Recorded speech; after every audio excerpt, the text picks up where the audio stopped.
Lamentaciones 3, 28 al 33, Dios habla hoy. El hombre debe quedarse solo y callado cuando el Señor se lo impone. Debe, humillado, besar el suelo, pues tal vez aún haya esperanza. Debe ofrecer la mejilla a quien le hiera y recibir el máximo de ofensas. El Señor no ha de abandonarnos para siempre. Aunque hace sufrir, también se compadece, porque su amor es inmenso. Realmente no le agrada afligir ni causar dolor a los hombres. Solo y calmado.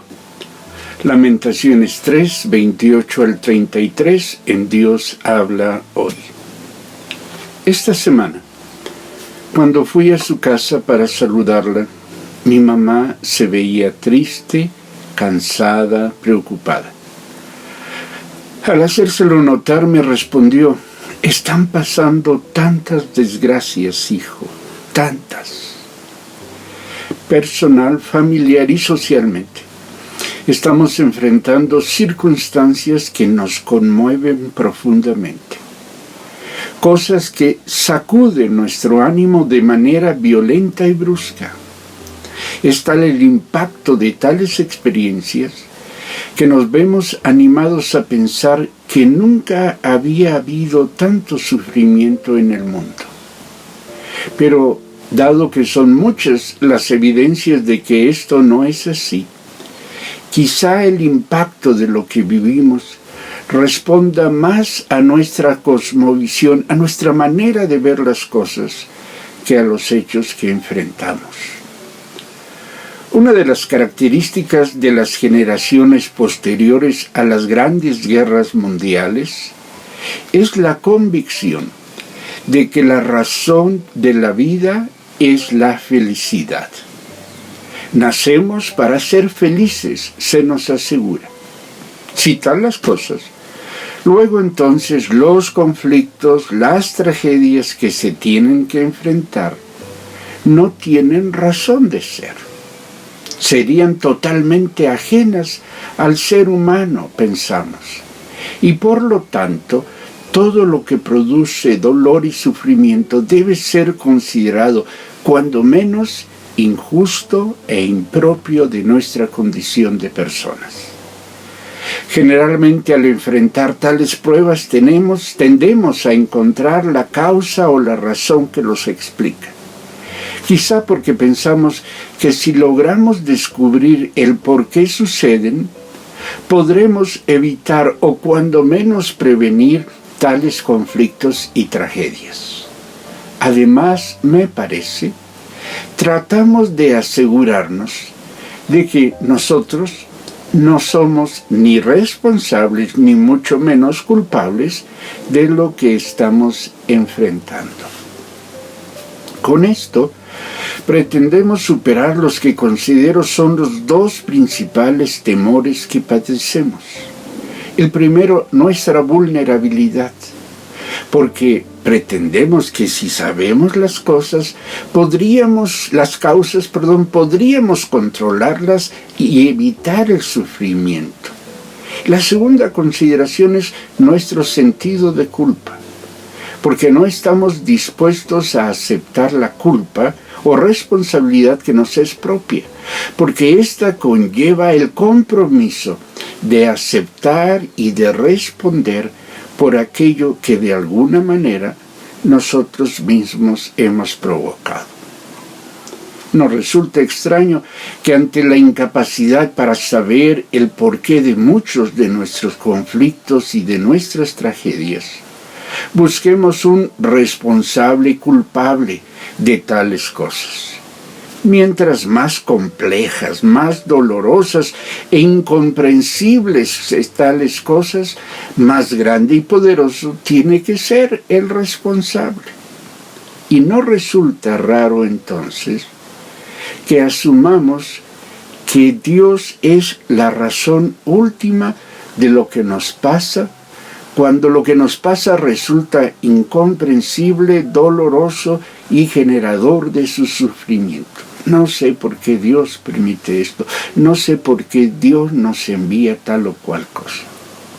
O Dios es el responsable activo porque nos castiga, o es el responsable pasivo porque ha dejado de amarnos y nos ha abandonado a nuestras propias fuerzas, pensamos. De una o de otra manera, Dios nos parece injusto. Primero, porque estamos convencidos de que el sufrimiento no nos es propio. Y segundo, porque estamos convencidos que Dios tiene la obligación de amarnos y que ello significa que Dios está obligado a evitar el sufrimiento en nuestra vida. Aquí recupero lo que he venido diciendo frecuentemente. La vida es la vida, y en su ser, la vida tiene su propia dinámica. Esta dinámica no siempre es predecible, no siempre es comprensible y sobre todo no siempre es controlable. Podemos controlar muchas cosas, es cierto, pero no podemos controlar la vida. Aceptar tal realidad resulta difícil y mucho de tal dificultad resulta de que si aceptamos esto, también tenemos que aceptar que somos vulnerables y también debemos aceptar nuestra responsabilidad vital, es decir, en el cómo vivimos la vida. Asumir que somos vulnerables y responsables nos lleva a aceptar la calidad de hechos de aquellas cosas que provocan nuestro sufrimiento. Son hechos porque ocurren y porque son definitivos. No podemos negarlos, como no pocos pretenden hacerlo, ni podemos evitar su impacto y las consecuencias que los mismos generan en nosotros, en los cercanos y en quienes están a nuestro lado. Ellos, sin importar su oportunidad, su lógica o su razón de ser. Los hechos son, y hemos de asumirlos procurando evitar mayores daños o aún mayores perjuicios innecesarios. ¿Cómo asumirlos y enfrentarlos? ¿Qué hacer cuando enfrentamos cosas que no entendemos? Hemos dicho que no todo lo que sucede, mucho menos todos los conflictos y las tragedias que enfrentamos, responden a la intención de Dios. Pero nuestro pasaje en Lamentaciones 3 hace evidente que hay conflictos y tragedias que sí responden a la intención divina. Jeremías lo descubrió por su propia experiencia. Y creo que la manera en que el profeta enfrenta el acoso terrible de Dios, la manera en que reacciona Jeremías a la aparente sinrazón divina, nos ayuda a encontrar el modo de enfrentar lo incomprensible, independientemente del origen de lo mismo. Jeremías dice que hay que estar solos y calmados cuando el Señor nos coloca su yugo.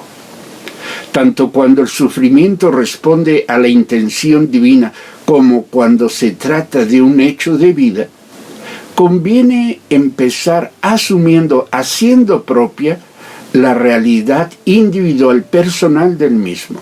Se trata de algo que sucede y que nos sucede a nosotros. Por lo tanto, en principio somos nosotros y nosotros solos quienes hemos de enfrentar en primera instancia la realidad que, por las razones o sin razones que sean, nos es propia. Parafraseando a Cristina Pacheco, conviene aprender a decir, así me tocó vivir. Enfermedad mía es esta, dijo el salmista, Salmo 77:10. E igual nos toca decir a nosotros. Nos toca aceptar que lo que vivimos es lo que vivimos, que no podemos evitarlo ni negarlo, pero que sí podemos encontrar la manera conveniente de enfrentarlo. Según la Nueva Traducción Viviente, el salmista llegó al momento en que tuvo que decirse, este es mi destino. El Altísimo volvió su mano contra mí. Al aceptar la realidad de lo que enfrentamos y al asumir que se trata de algo que empieza en nosotros, que nos afecta a nosotros, podemos tomar el control no de lo que enfrentamos, sino de nosotros mismos, del cómo nos proponemos y podemos enfrentarlo. Y así mantenernos entonces, como dice la la nueva traducción viviente de nuestro pasaje, solos y calmados. Viktor Frankl nos ayuda a hacer esto cuando nos recuerda que enfrenta mejor su destino quien tiene claro su sentido y su propósito de vida, y no renuncia a ellos a pesar de las circunstancias. Sabe lo que quiere, sabe a dónde va. Quienes somos y qué nos proponemos lograr en la vida, dimensiona, le da tamaño y ubica en el todo de la misma la circunstancia que enfrentamos. Frank propone, la vida cobra más sentido cuanto más difícil se hace.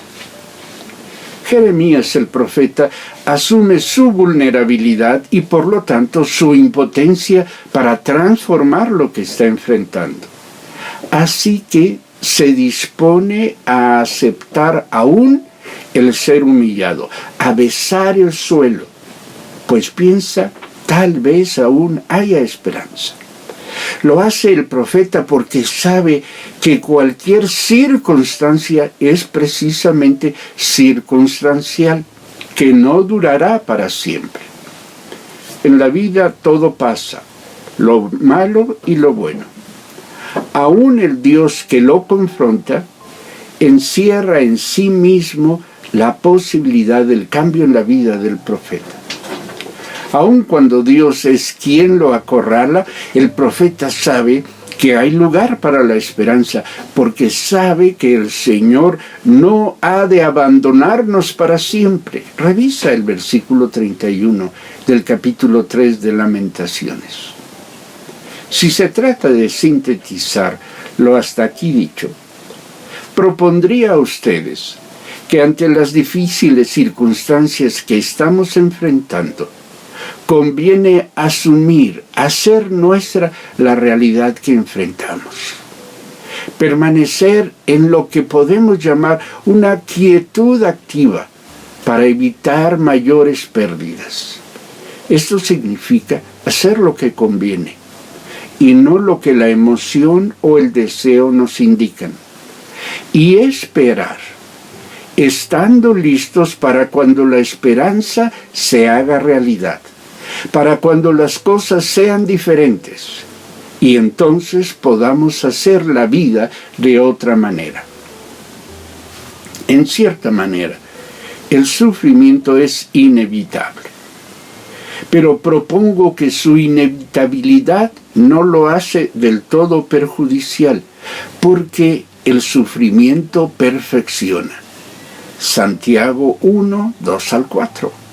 En efecto, Santiago, el hermano del Señor, nos dice: hermanos míos, ustedes deben tenerse por muy dichosos cuando se vean sometidos a pruebas de toda clase, pues ya saben que cuando su fe es puesta a prueba, ustedes aprenden a soportar con fortaleza el sufrimiento.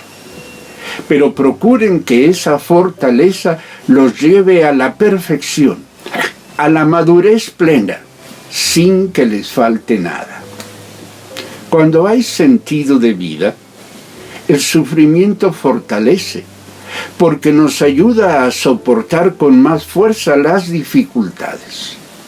Otra vez Frank, el sufrimiento deja de ser en cierto modo sufrimiento en el momento en que encuentra un sentido, como puede serlo el sacrificio. Quien ve el sufrimiento como una oportunidad para honrar a Dios, para dar testimonio de su fidelidad y su constancia, descubre que el sufrimiento se hace menos pesado para él mismo y aún encuentra satisfacción en él. Como sabemos que las dificultades pasarán, nos preparamos para el momento siguiente. Y en esto, desde luego, contamos con el recurso de la fe.